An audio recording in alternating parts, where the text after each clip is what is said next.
Mantis movie explained. Mantis की ending एक three way fight पर खत्म होती है। फ्रेंचाइज के पहले पार्ट में किल बॉक्सन में एसेसिनेशन किल बॉक्स ने अपने बॉस और एम के सीईओ मॉन्क को मार दिया था, साथ ही उसकी बहन मिन ही को भी। एम के एन पूरा एसेसिनेशन एंटरटेनमेंट बिजनेस कंट्रोल करता था, तो उसकी डेथ के बाद पूरा सिस्टम हिल गया। उन्हीं में से एक था हुनुल। पैसा कमाना और अपने दोस्तों को काम देने के लिए उसने अपनी खुद की कंपनी स्टार्ट की। एमकेएन के टाइम के कॉन्टैक्ट्स यूज करके वो जॉब्स लाता था। सब कुछ ठीक चल रहा था, लेकिन लेवल अप करना ज़रूरी था।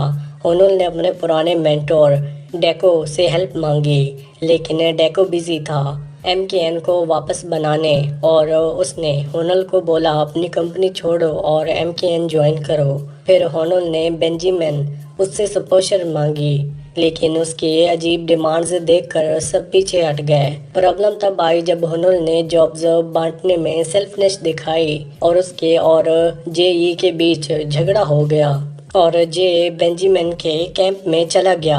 हुनुल वापस डोगो के पास आया और बेंजामिन का प्लान अलग था।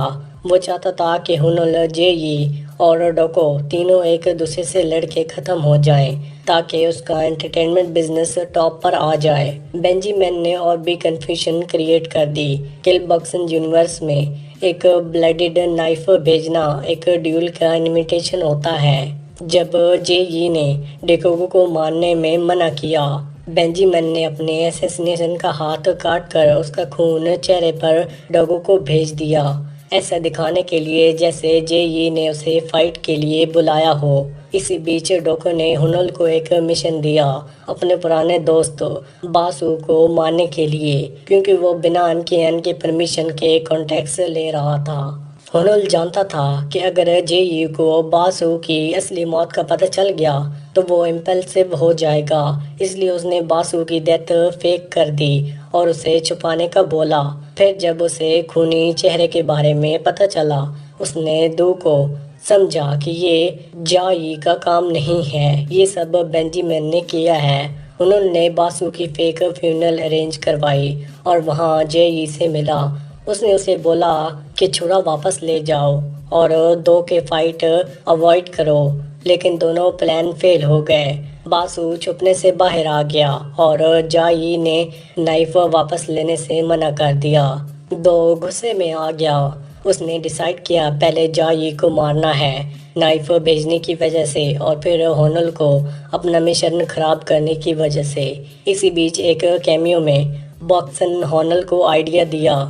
वो खुद नाइफ भेजकर जाई को ड्यूल के लिए बुलाए और एमकेएन हेडक्वार्टर को बैटल ग्राउंड बनाए। यहाँ उसने दो को साथ अपनी लड़ाई सेट कर ली। हुनुल का प्लान सिंपल था, जाई उससे ज़्यादा पुरानी दोस्ती है तो वो श्योरली उसका साइड ले लेगी और दोनों मिलके दो को हरा देंगे। पर यहाँ सब कुछ उल्टा हो गया। जाई की असली एम्बिशन सामने आई। पहले ट्रेनिंग के टाइम जब टॉप एसेसिनेशन चूज करना था, मिनू ने हुनुल को सिलेक्ट किया और दो ने जाई को एमकेएन से निकाल दिया। रीजन ये था कि उसकी एम्बिशंस और गुस्सा उसे डेंजरस बना सकते थे, बिल्कुल मास्टर शिफू टाइजोंग जैसे सिचुएशन। दो ने उसे उसी वक्त बोला था कि वो स्वॉर्ड की फाइट में जाए। जायू कभी हुनुल से अच्छी नहीं होगी, इसलिए उस पर रिसोर्स वेस्ट करना बेकार है। जाई को ये सब चुभता रहा था और तभी उसने डिमांड किया कि एक रियल ब्लेड्स का रिमैच हो। तब अलाउड नहीं था, लेकिन उस वक्त उसका ही ऑब्सेशन था हुनुल को हराकर सबसे टॉप एसेसिनेशन बनना। हुनुल और जाई एक दूसरे को दोस्त मानते थे, शायद फीलिंग भी थी, लेकिन जाई के लिए एम्बिशन सबसे ऊपर था और उस एम्बिशन के लिए वो हुनुल को भी काट देने को रेडी था। सरप्राइजिंगली हुनुल के दिल की फीलिंग्स कभी काम नहीं हुई। उसे अंदाजा था कि जाई उसका साथ नहीं देगी, फिर भी उसके दिल में होप थी कि फाइनल मोमेंट में वो उसके साथ खड़ी होगी, दो को हराएगी और दोनों मिलकर एमकेएन पर कंट्रोल ले लेंगे। जाई ने दो को मार दिया और होनेस्टली उसका रीजन समझ आता है। उसकी पूरी एसेसिनेशन करियर दो और हुनुल की वजह से रुक गई थी। उसने उन दोनों के शहर जॉब्स मिलती ही पर उसकी असली पोटेंशियल तब पहचान नहीं दिया था जब उसके सामने मौका आया। सेम MKN हेडक्वार्टर में जहां उसने पहले रिजेक्ट किया था, उसने दोनों को ख़त्म करने का ट्राई किया था। दो की अपनी प्रॉब्लम्स अलग हैं। पहले वो मेनू जितना टैलेंटेड कभी नहीं बन सका, इसलिए जेलियस रहता था। दूसरा शायद उसका मैनिक के लिए रोमांटिक फील भी थे, क्योंकि उसने बोला था वो उसे दूर नहीं रह सकता। इस वजह से वो इंश्योर और ऑब्सेस्ड विलन बन गया। उसने डिसाइड किया कि अगर वो मेंग को पा नहीं सकता तो उसकी जगह ले लेगा, चाहे उसके लिए जाई और हुनल को ही क्यों ना मारना पड़े। फाइनल फाइट में हुनल, जो हमेशा दो का रिस्पेक्ट करता था, पहले उसे डिसेबल करता है, लेकिन लास्ट किलिंग ब्लो उसने खुद दिया। उसके बाद जाई के इमोशन भर आए। दो को मारने के कुछ ही सेकंड बाद उसे रिग्रेट हुआ। उसे रियलाइज किया अपना सबसे बेस्ट असैसिनेशन बनने का। उसे लगा कि हुनल की हेल्प को उसने गलत समझा। असल में हुनल अपने दोस्तों को कभी नीचा नहीं समझता था। उसका आर्गुमेंट्स सिर्फ अपने टारगेट के लिए था। दोस्तों के लिए उसका असाइनमेंट हमेशा सही होता था। वो जानता था कि किस असाइनमेंट के लिए कौन फिट होगा, बस उसका तरीका थोड़ा रूड लगता है। जय के कन्फेशन और गिल्ट को देखते हुए हुनल ने डिसाइड किया कि उसके पास ज़्यादा देर रुकना ठीक नहीं होगा, और फिर वो MKN हेडक्वार्टर छोड़कर चला गया।